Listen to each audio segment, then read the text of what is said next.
Dividend investing. What is it and how can you get started? Stick around to find out.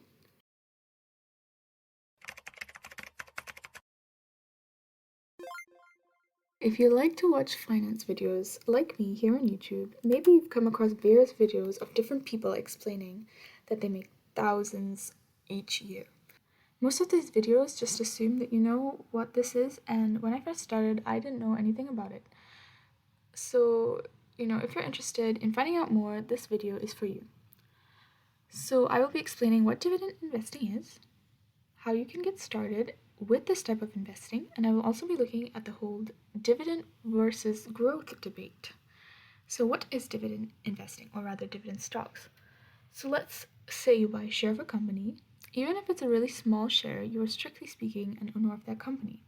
So because you invested in this company and are technically an owner, the company will reward you by paying you a percentage of the profits every month or year or even every 3 months, depends on which company.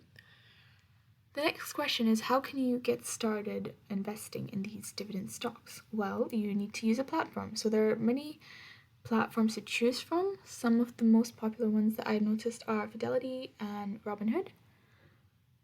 If you're thinking about investing, make sure to do your own research, as I am not a financial advisor. Although right now Robinhood is only available in the US.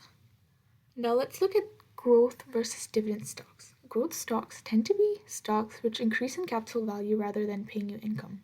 They tend to spend their money on improving their company, so the company focuses on improving their company, and this makes them slightly riskier than dividend stocks. Dividend stocks, as you know, tend to pay a percentage of profits to the stock owner since their company is pretty stable and are probably in a saturated market with no more room to grow in value. In general, younger people tend to have more growth stocks in their portfolio since they can still bounce back from a bad investment. For older people, dividend stocks tend to be the better choice if they're wanting to retire soon. I kept this video really short since it's just an explanation on dividend investing. If you would like to see more on dividend investing, let me know in the comments. As always, make sure to like and subscribe if you like this video. See ya!